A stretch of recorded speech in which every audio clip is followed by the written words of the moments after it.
Seigneur, ce matin, comme une biche qui est assoiffée. Nous voulons crier à toi. Nous avons soif de toi ce matin, Père. On va chanter, crier à toi.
Merci Seigneur pour ce temps de partage que nous allons avoir maintenant. Merci pour l'enseignement que tu vas nous donner au travers de David. Que tes mots soient dans sa bouche, Père, vraiment pour toucher nos cœurs. Et que tes mots aussi soient dans la bouche de ceux qui vont s'occuper des enfants, Père, dans le nom de Jésus. Amen. Pendant que je me prépare, Jacques, tu veux bien nous passer la petite chaussette pour bénir notre assemblée. Et puis, belle maman a quelque chose à demander.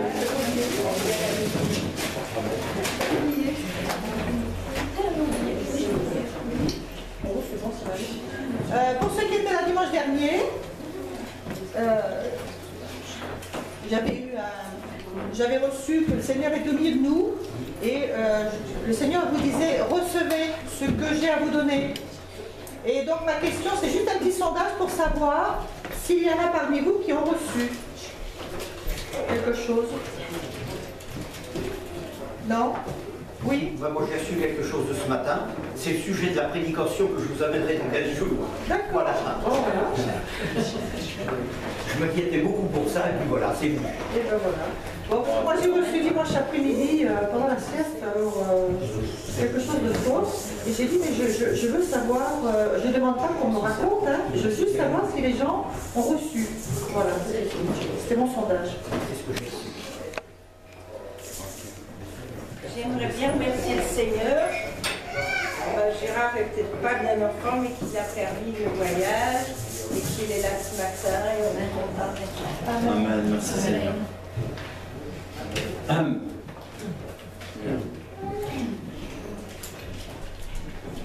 Seigneur, merci pour tout ce que tu fais chaque jour.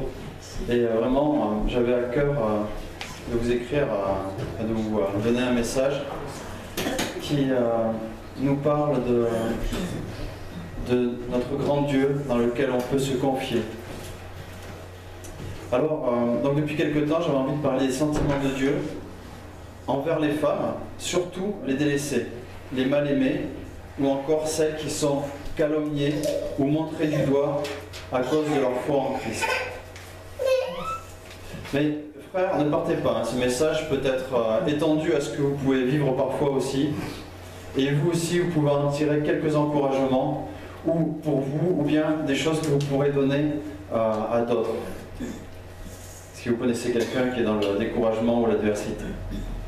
Alors on va commencer par parler d'une jeune fille, et puis après on va parler d'une autre. Souvent on ne fait pas attention du tout à la première, quand on lit la Bible, et c'est vrai qu'on aime parler de Marie, la mère de Jésus, combien elle a été bénie. On aime aussi parler de Déborah, pas ma fille, mais celle qui est dans la Bible, parce qu'elle avait un poste élevé. Et on aime parler des grandes femmes qui ont fait des choses comme Ruth avec sa fidélité, récompense vers sa belle-maman, Esther qui a bravé la mort et qui a sauvé tout un peuple. On aime bien parler de ça. Et c'est vrai que ce serait tellement merveilleux de bénéficier du même destin que ces personnes. Mais il y en a une dont on ne parle pas trop, et elle s'appelle Léa. Alors, pourquoi? Peut-être parce qu'elle n'a rien fait d'exceptionnel. Léa, c'était une jeune fille qui avait certainement des rêves, comme la majorité des jeunes filles de son temps. Sachant que de son temps, les femmes ne choisissaient pas leur époux, parce qu'il y avait tout un tas de lois et de codes à respecter sur le sujet, et elle devait certainement espérer qu'au moins elle tomberait sur un époux bon, un époux à son goût, et pourquoi pas, soyons fous, un époux qui saurait l'aimer et la rendre heureuse. Un époux qu'elle pourrait aussi rendre heureux et qu'elle aimerait de tout son cœur en retour. Et en fait, ce n'est pas du tout ce qui allait se passer pour elle. On va prendre Genèse 29, verset 16, et on va lire. Laban avait 2 filles. Le nom de l'aînée était Léa, celui de la cadette, Rachel. Léa avait les yeux faibles. Déjà, ça commence fort. Rachel était belle de taille et belle de visage. Alors certains ont considéré qu'il fallait traduire « elle avait les yeux faibles ». D'autres ont dit « et encore d'autres « délicat ». Certains ont traduit son nom par « vache »,« vache sauvage ». Pourquoi? Alors que ce prénom peut très bien revêtir la signification de gazelle ou antilope. Et oui, regardez la signification des prénoms juifs, et vous verrez ça. Alors, Dieu a-t-il voulu par là, c'est-à-dire en laissant ces traductions méchantes à l'égard de Léa nous parvenir, nous montrer à quel point l'homme peut être injuste et méchant envers une personne? Je ne peux m'avancer sur cette idée, hein, mais elle m'a effleuré l'esprit, alors je la propose avec précaution. Il y a beaucoup de choses dans ce message que je vais proposer avec précaution. Je vous le dirai. Donc toujours est-il que Léa était bien l'aînée de Laban. et que c'est elle qui devait être mariée la première selon les codes de l'époque. À quelle honte aurait-elle été exposée sinon?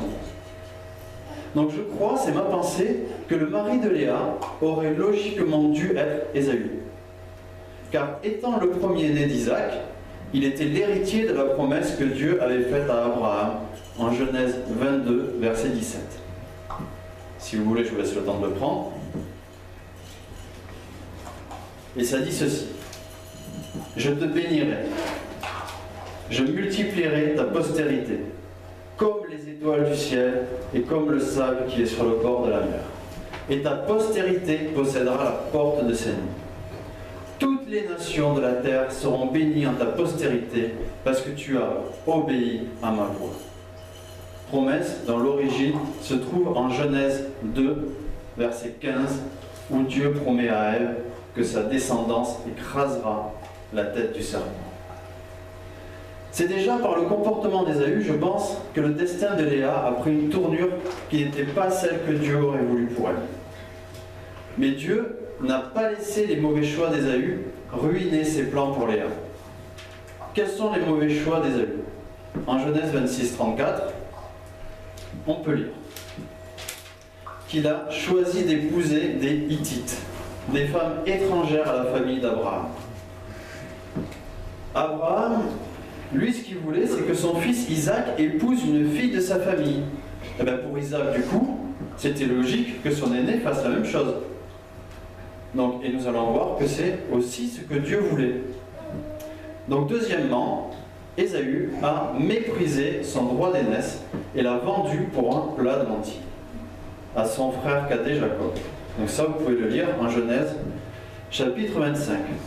Donc, troisièmement, quand Isaac donne à Jacob la bénédiction qui revenait à Ésaü, à cause de ce plat de lentilles échangé contre le droit d'aînesse, il lui dit de partir épouser une fille de leur famille.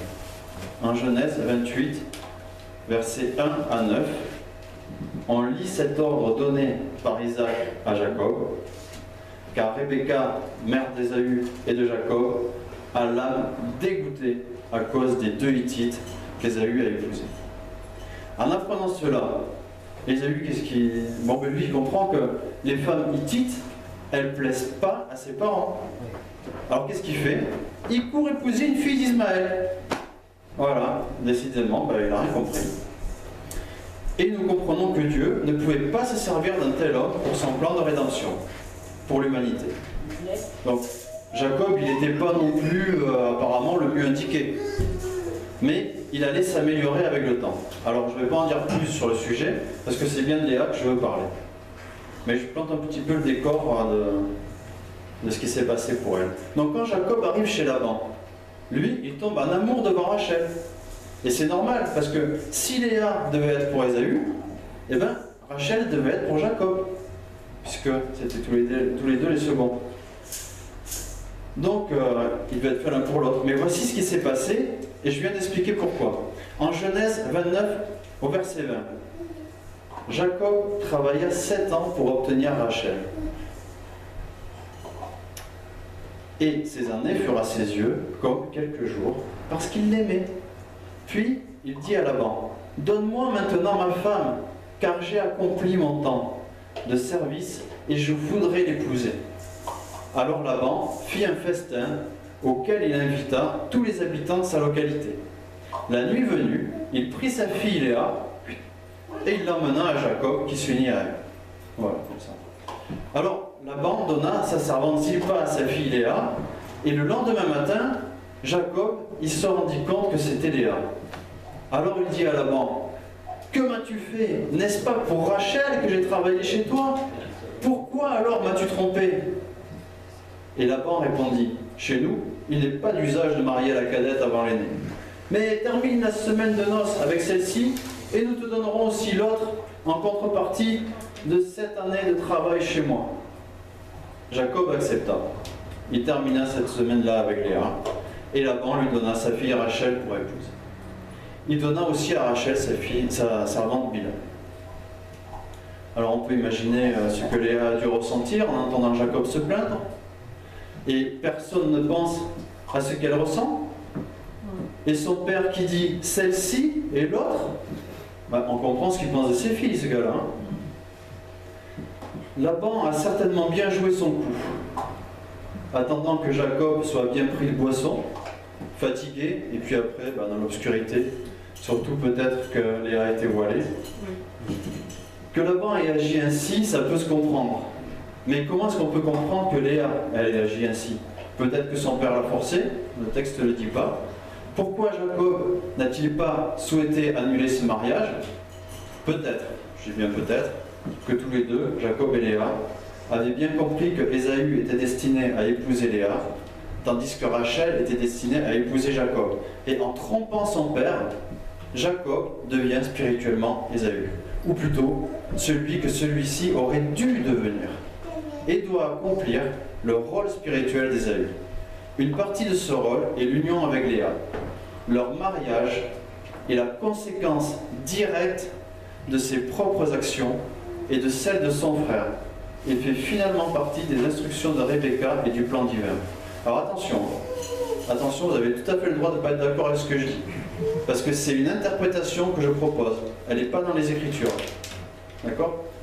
Mais c'est une réflexion qui m'a permis de me rendre compte que si je fais ma volonté égoïstement et sans prendre en compte la considération, sans prendre en considération le plan de Dieu pour ma vie, ben ça peut avoir des conséquences directes sur la vie de l'autre personne. Mais Dieu, quoi qu'il en soit, ne sera jamais arrêté par nos erreurs, parce qu'il les connaît avant notre naissance.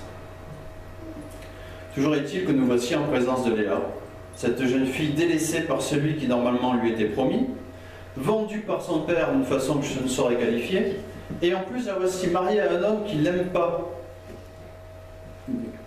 Il n'aime pas comme on aime quand on est amoureux. Continuons la lecture, au verset 30. Jacob s'unit également à Rachel, qu'il l'aimait plus que Léa. Et il travailla encore 7 autres années chez Laban. Et on va voir que la parole de Dieu va plus loin que ça. Mais voyez, donc Léa avait de l'amour dans son cœur. Et elle recherchait l'amour de son mari. Et l'amour de Dieu. C'est ça qu'elle cherchait. Elle ne cherchait pas à être justifiée ou quoi que ce soit. Et cela se voit dans les prénoms qu'elle donne à ses enfants. Et l'Éternel a bien vu. On va lire au verset 31. Et l'Éternel vu que Léa était haïe. Et il ouvrit sa matrice. Mais Rachel était stérile. Et Léa conçut et enfanta un fils. Et elle appela son nom Ruben. Car elle dit, parce que l'Éternel a regardé mon affliction. Car maintenant mon mari m'aimera. Et elle conçut encore et enfanta un fils. Et dit, parce que l'Éternel a entendu que j'étais haï. Il m'a donné aussi celui-ci. Et elle appela son nom Siméon. Et elle conçut encore et enfanta un fils et dit, maintenant, cette fois, mon mari s'attachera à moi, car je lui ai enfanté 3 fils. C'est pourquoi on appela son nom Lévi. Et elle conçut encore et enfanta un fils, et dit, cette fois, je louerai l'Éternel. C'est pourquoi elle appela son nom Judas, et elle cessa d'enfanter. A contrario, nous avons Rachel, qui nomme ses enfants au chapitre 30. On va regarder, car finalement, l'Éternel ne la prive pas d'enfanter, mais plus, elle les nomme plus sur la signification de revanche et de lutte avec sa sœur. Du coup, dans ce même chapitre, Dieu bénit encore Léa, verset 17, et Dieu entendit Léa, et elle conçut et enfanta à Jacob un 5e fils. Et Léa dit, Dieu m'a donné mon salaire parce que j'ai donné ma servante à mon mari. Et elle appela son nom Isaacar. Et Léa conçut encore et enfanta à Jacob un 6e, car je lui ai enfanté 6 fils. Et elle appela son nom Zabulon. Et après, elle enfanta une fille et appela son nom Dina. Alors, ce n'est pas le seul moyen que Dieu a utilisé pour rétablir Léa, pour lui redonner toute la valeur que les hommes lui ont volée. Regardez, Rachel, elle fut enterrée, à part Jacob, sur la route de Bethléem. Et Léa, elle fut enterrée où? Elle fut enterrée auprès d'Abraham, auprès de Sarah, auprès d'Isaac, Rebecca et son mari Jacob. Donc, Jacob, il a demandé à ses fils de l'enterrer auprès d'elle. Mais ce n'est pas là les deux seuls moyens que Dieu a utilisés pour rétablir Léa et lui redonner toute la valeur que les hommes lui ont volée. Il y a un troisième, bien plus grand et bien plus merveilleux encore. Qu'est-ce que vous avez noté dans les enfants de Léa? Ils ont chacun leur tribu. Bravo. Judas. Voilà. C'est elle, la maman de Judas. Oui, c'est bien par elle que passe la promesse faite à Abraham, dont on a parlé tout à l'heure. C'est elle qui fut choisie pour mettre au monde celui dont descendront David, Salomon et Jésus-Christ, le lion de la tribu de Judas. C'est par Léa que Dieu a choisi de réaliser cette œuvre merveilleuse dont nous sommes les bénéficiaires aujourd'hui. Maintenant, on va changer un petit peu de sujet apparemment. On va prendre Acte 3, verset 25.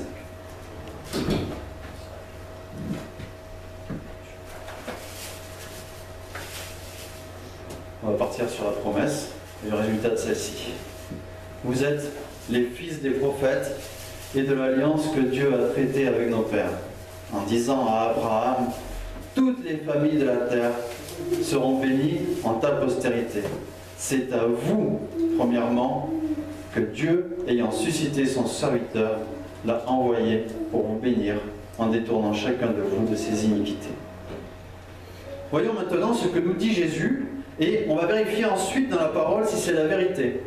En Jean 3, verset 16, « Car Dieu a tant aimé le monde qu'il a donné son Fils unique, afin que quiconque croit en lui ne périsse point, mais qu'il ait la vie éternelle. Dieu, en effet, n'a pas envoyé son Fils dans le monde pour qu'il juge le monde, mais pour que le monde soit sauvé par lui. » En Jean 11, au verset 25, Jésus dit, « Je suis la résurrection et la vie. Celui qui croit en moi vivra, quand même il serait mort. » Et encore en Jean 14, au verset 8, Philippe lui dit, « Seigneur, montre-nous le Père, et cela nous suffit. » Jésus lui dit, « Il y a si longtemps que je suis avec vous, et tu ne m'as pas connu, Philippe. Celui qui m'a vu a vu le Père. Comment dis-tu, montre-nous le Père? Ne crois-tu pas que je suis dans le Père et que le Père est en moi? Les paroles que je vous dis, je ne les dis pas de moi-même, et le Père qui demeure en moi, c'est lui qui fait les œuvres. » Alors, on va s'arrêter là pour les paroles de Jésus, mais s'il est l'image du Père, ce que le Père a fait pour Léa, la rétablir, l'exaucer, l'élever, alors Jésus, lui aussi, le fera pour tous ceux qui ne cherchent pas à rendre le mal qu'ils ont reçu, mais qui recherchent sa présence. Alors Jésus-Christ a-t-il bien ce caractère? Est-il bien celui qui nous donne la vie, quand bien même nous serons assassinés par les paroles et les actes des autres? Alors on va lire deux passages. On va lire Luc, chapitre 10, versets 38 à 42. Alors qu'il était en route avec ses disciples, Jésus entra dans un village. Une femme appelée Marthe le reçut dans sa maison. Elle avait une sœur nommée Marie, qui, se tenant assise aux pieds du Seigneur, écoutait sa parole. Marthe était accaparée par les multiples occupations du service. Elle intervint et dit, « Seigneur, cela ne te fait rien? Ma sœur me laisse seule à faire le service. Dis-lui donc de m'aider. » Le Seigneur lui répondit, « Marthe, Marthe, tu t'inquiètes et tu t'agites pour bien des choses. Une seule est nécessaire. Marie a choisi la meilleure part, et elle ne lui sera pas enlevée. » En Jean 12, au verset 1, Jésus donc, 6 jours avant la Pâque, vint à Béthanie, où était Lazare, le mort que Jésus avait ressuscité d'entre les morts. Donc il est au même endroit. On lui fit donc là un souper. Et Marthe servait, et Lazare, était un de ceux qui étaient à table avec lui. Marie donc, ayant pris une livre de parfum de nard, pur de grand prix, oignit les pieds de Jésus, et lui essuya les pieds avec ses cheveux. Et la maison fut remplie de l'odeur du parfum. L'un de ses disciples, donc Judas Iscariote, fils de Simon qui allait le livrer, lui dit: pourquoi ce parfum n'a-t-il pas été vendu 300 deniers et donné aux pauvres? Or, il dit cela non pas parce qu'il se souciait des pauvres, mais parce qu'il était voleur et qu'il avait la bourse et portait ce qu'on y mettait. Jésus donc dit: permets-lui d'avoir gardé ceci pour le jour de ma sépulture, car vous avez les pauvres toujours avec vous, mais moi, vous ne m'avez pas toujours. Ici, je ne m'intéresserai pas à savoir s'il s'agit de la même scène, le même repas, ou avant ou après, ni même ce que Marthe fait. Quoique Jésus, il ne lui dit pas t'as tort de faire ça. Au contraire, hein, c'est bien ce qu'elle fait. Mais Marie, elle a choisi la meilleure part. Donc, ce qui m'intéresse aujourd'hui, c'est ce que chez Marthe, c'est ce qu'elle dit, comme chez Judas. Vous voyez, comme Marie aime Jésus. Dans le premier texte, elle s'assoit aux pieds du Seigneur et elle boit ses paroles. Dans le deuxième texte, si vous avez lu la fin du chapitre 11 de Jean, vous savez que Jésus va mourir. C'est décrété par ses ennemis, car c'est le plan de Dieu. Vous ne savez rien, ni ne considérez qu'il nous est avantageux qu'un seul homme meure pour le peuple et que la nation entière ne périsse pas. Or, celui qui dit cela ne dit pas cela de lui-même, mais étant souverain sacrificateur cette année-là, il prophétisa que Jésus allait mourir pour la nation. Et non pas seulement pour la nation, mais aussi pour rassembler en un les enfants de Dieu dispersés. Marie, elle ne pouvait pas avoir lu ça. Pourtant, elle aimait tellement Jésus qu'elle savait ce que les apôtres qui vivaient 24 sur 24 avec le Seigneur n'avaient pas compris. Et la preuve qu'elle avait compris, c'est qu'elle a pris du nard. Et le nard, c'est une plante moyenne-orientale recherchée pour son parfum délicat. Et ce parfum est tout à fait celui qui était utilisé pour embaumer les morts. Les convives d'un repas avaient à cette époque aussi coutume de s'essuyer les mains sur les cheveux des esclaves, voilà comme ça. Hop, je suis ma sauce. Mais elle aimait tellement Jésus qu'elle va jusqu'à essuyer les pieds de son Seigneur avec ses cheveux. Et c'est là le symbole de son désir d'être totalement au service de Jésus. Donc on comprend bien par les gestes et les attitudes de Marie qu'elle a un amour si profond pour le Seigneur que chacun de nous peut apprendre d'elle. Et Marthe, qu'est-ce qu'elle dit? Seigneur, regarde cette feignante qui s'assoit, dis-lui de m'aider. Et Judas, il dit quoi? Seigneur, regarde cette gaspilleuse. Jésus la justifie, il l'élève, il la rétablit dans la dignité que l'on tente de lui enlever. Et il explique: vous n'avez rien compris. Si seulement vous étiez comme elle, et vous la jugez, mais c'est elle qui a raison. Mais voyons encore comment notre Seigneur les reprend avec douceur. C'est ce qu'il aurait pu dire. Et soyons là aussi son élève. Il ne dit pas: bande d'abrutis, mais prenez-en de la graine. Non, il ne dit pas ça. Mais gentiment: Marthe, Marthe, tu t'inquiètes et tu t'agites pour bien des choses. Une seule est nécessaire. Marie a choisi la meilleure part, et elle ne lui sera pas enlevée. Et Judas, permets-lui d'avoir gardé ceci pour le jour de ma sépulture, car vous aurez les pauvres toujours avec vous. Mais moi, vous ne m'avez pas toujours. Il y avait un temps où il était possible de faire ce que Marie a fait. Et à ce moment-là, c'est bien ce qu'il fallait faire. Qui peut faire aujourd'hui ce qu'elle a fait? Le temps est passé. Mais aujourd'hui, nous pouvons encore témoigner notre attachement à Jésus-Christ.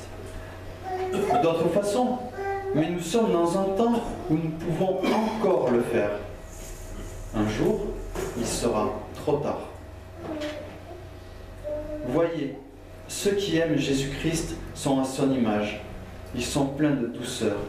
Quand ils sont calomniés, piétinés, méprisés, outragés, pas aimés, incompris, rejetés, et j'en passe, ils n'élèvent pas la voix. Ils se tournent simplement vers leur Seigneur. Ils ne s'occupent pas de répondre ou de se justifier. Jamais quelqu'un pourra se justifier comme Dieu le justifiera. La vérité sur elle ne se trouve pas dans la bouche de ceux qui les humilient. La vérité est dans la bouche du Seigneur Jésus.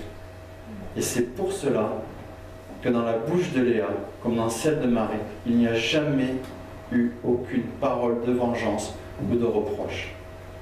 Mais elles ont une reconnaissance, un amour et une louange et une adoration sans fin pour le Seigneur.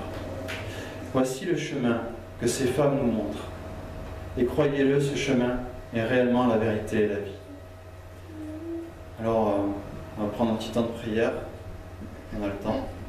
Seigneur, on te remercie pour tout ce que tu as fait pour nous.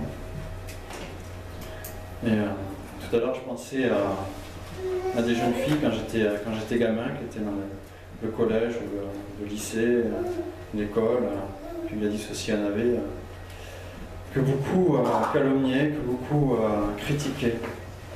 Seigneur, on te prie que ces personnes qui sont grandes maintenant, et toutes celles qui sont dans ces situations, puissent être saisies par ton Esprit Saint et savoir que tu es là pour les guider.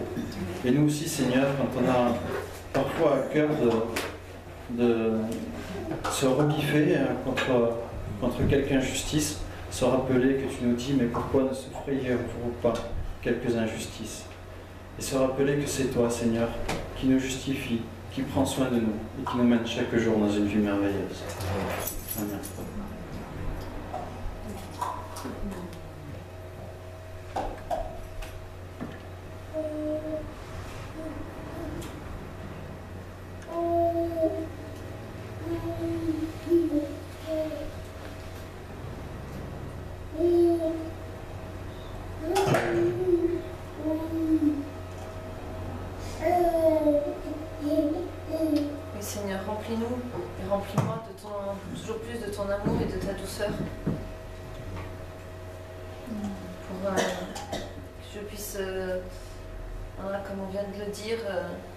Ne pas me rebiffer si je souffre quelque injustice, surtout si c'est pour ton nom.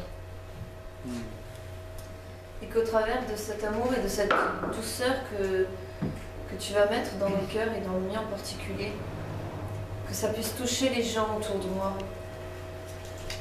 que ça puisse leur montrer que, non pas qu'on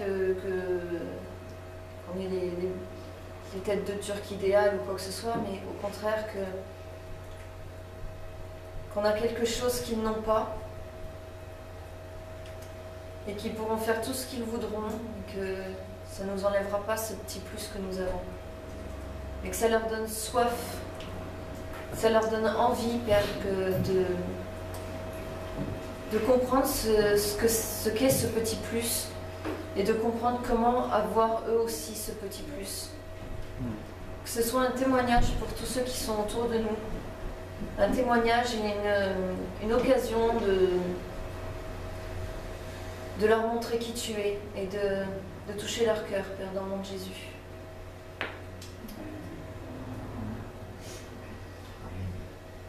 C'est vrai que l'injustice, Seigneur, est très désagréable à vivre. C'est vrai qu'il y a un sentiment de colère qui monte ou de rébellion, et nous en parlons pour ça. Et en même temps, comme a dit Gladys, Seigneur, que tu m'aides à, si jamais ça se représentait, que tu m'aides à ne faire ni l'un ni l'autre. Et que par mon silence, Seigneur, puisque c'est toi qui justifies le mieux, c'est vrai, que par mon silence, ces personnes qui incriminent, qui critiquent, qui jugent, qui sont injustes envers nous, dans quelque domaine que ce soit, pour quelque raison que ce soit, soient interpellées et confondues par ce silence et qu'elles réalisent qu'en fait elles sont en porte-à-faux finalement et que c'est ridicule ce qu'elles font. Et je te prie vraiment de toucher leur cœur, de les confondre, de les interpeller, puis qu'elles réalisent qu'il y a une autre solution que de critiquer, de juger. Ça serait plutôt de tendre la main pour aider, pour secourir, pour seconder. Et moi je te dis merci parce que comme tu m'as choisi, Seigneur, tu m'as appris l'injustice, mais tu m'as appris aussi que en venant à toi et en me confiant à toi, Seigneur, c'est toi qui relèves, c'est toi qui justifie, c'est toi qui console, c'est toi qui fais du bien, c'est toi, et tu me montres avec les yeux humains que tu as agi et que tu as rétabli l'équilibre, des fois des années après, mais ça fait chaud au cœur et je te remercie pour ça, Seigneur, parce que c'est aussi une foi qui augmente en voyant que finalement tu as vu, tu as entendu et tu as agi. Et ça, c'est quelque chose de précieux, Seigneur. Je te remercie parce que tu es fidèle, vraiment fidèle. Amen.